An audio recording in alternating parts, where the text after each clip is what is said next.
Today I'll be showing you every new Steam game with an overwhelmingly positive rating. First up is Split Fiction. This one's a trippy co-op game where you and a friend get tossed into these totally different worlds, each with its own set of weird rules. 1 second you're solving puzzles in a black and white comic strip, the next you're in a neon city fighting off creepy stuff. You gotta work together to get through each world, but here's the kicker. You're always seeing things from totally different perspectives. It's a mix of puzzle solving, story, and some light platforming, all wrapped up in this super creative art style that keeps changing. Next is R.E.P.O, where you and your crew are sent into sketchy abandoned places to repo valuable stuff, but everything is physics-based, so things can quickly turn into chaos. On top of that, the game's got horror elements that randomly kick in, like the lights flickering, things moving on their own, or something watching or trying to get you. It's one of those games that's a blast with friends and just gets weirder the longer you play. Next we have FlyKnight, an old school dungeon crawler with a modern twist. You run around these colorful dungeons, whack enemies with swords, gather loot, and can even go fishing. There's a whole backstory about this evil witch who cursed everyone so they can't grow wings, and you're on a mission to stop her. You can upgrade your gear, team up with friends, or just grind solo and explore. Next we have MAGNOLIA, Bloom in the Mist, where you play as a quiet girl traveling through a broken, mist-covered world full of messed up creatures. The vibe is pretty somber with soft music, beautiful ruined landscapes, and a lot of emotional story moments as you uncover what went wrong in this world. It's got that mix of peaceful exploration and intense fights, all in this hauntingly pretty 2D style. Next is Nubby's Number Factory, where you're working at this goofy little number factory and your job is basically dropping a little guy named Nubby down a giant pegboard. Every bounce and drop helps you build bigger numbers, which sounds chill until you realize failing means the sun literally explodes. Every run changes things up, so you're always chasing a better high score. Next we have Door Kickers 2 Task Force North. This game puts you in charge of a special operations squad, sending you into tough tactical missions across a fictional Middle Eastern setting. You plan moves from a top-down perspective, kicking down doors, rescuing hostages, and defusing bombs. Each mission can go sideways quick, so you're constantly adjusting your tactics on the fly. It's tense, it's gritty, and every scenario is totally different, meaning you've got to stay sharp and ready to adapt as things unfold. Up next is The Roottrees Are Dead. Imagine it's the late 90s and you're diving deep in the weird corners of the early internet, piecing together clues about a mysterious corporation called Roottrees. It's kind of like a digital detective work,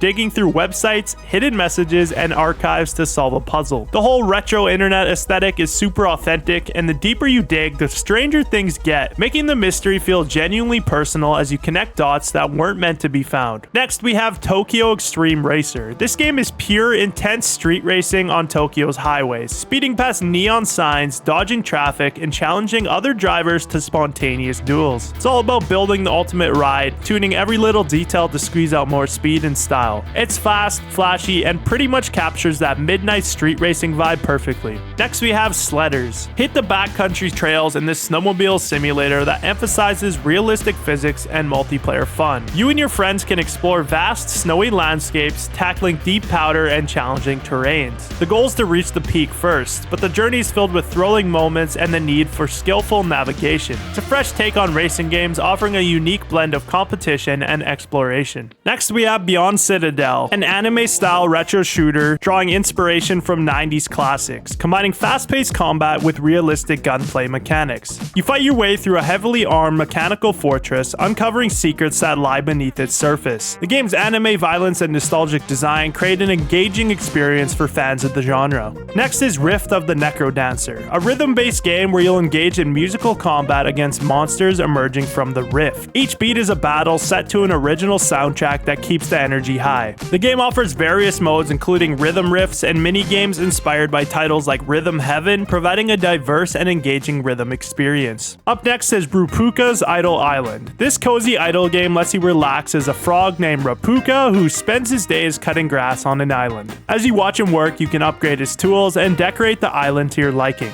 It's a perfect game to have running in the background while you work or unwind, offering a soothing and low-pressure gaming experience. Next is 2 Point Museum. Have you ever wanted to run your own museum? Well, in 2 Point Museum, you're the curator, designing exhibits, managing staff, and keeping visitors entertained. You start with a small gallery and gradually expand, adding artifacts and interactive displays to boost your museum's popularity. The game throws in quirky challenges like dealing with artifact thefts or organizing special events to attract more guests. Next is the Inn-Sanity. Set in the early 1990s, the Inn-Sanity places you in a quiet hotel for what was supposed to be just one night. However, you wake up to find the world outside has ended. The hotel is now filled with alien dreams, secrets from your past, and other guests transforming into monsters. Escape isn't an option, and you must navigate this eerie setting to uncover the truth. The next game is Last Train Out of Wormtown. In Last Train Out of Wormtown, it's cowboys versus a giant sandworm in a chaotic showdown. The twist, the worm can only detect players touching the sand, turning the ground into a deadly game of hot lava. You have to work together to complete objectives and escape Wormtown. Or you can play as the worm and hunt down your friends. It's basically the movie Tremors, but as a game. Next is Football Coach College Dynasty, a game that puts you in the role of a college football coach. Recruit players, develop your team, and compete for national championships. You'll manage everything from game strategies to player development, aiming to build a lasting legacy in college football. Next is Zombieville USA 3D. Imagine being stuck in a cartoonish suburban apocalypse, surrounded by endless waves of hungry zombies, and the only way out is blasting your way through. Well, that's Zombieville USA 3D. You pick from tons of cool weapons like shotguns, chainsaws, and flamethrowers, and battle hordes of zombies in vibrant, destructible environments. The gameplay's simple but addictive with tons of upgrades, and you can even team up with friends to take down even bigger swarms. Next, we have Saihate Station. This one's a deeply emotional and eerie horror adventure that explores the complicated, intense relationship between two men who find themselves isolated in a mysterious, deserted train station.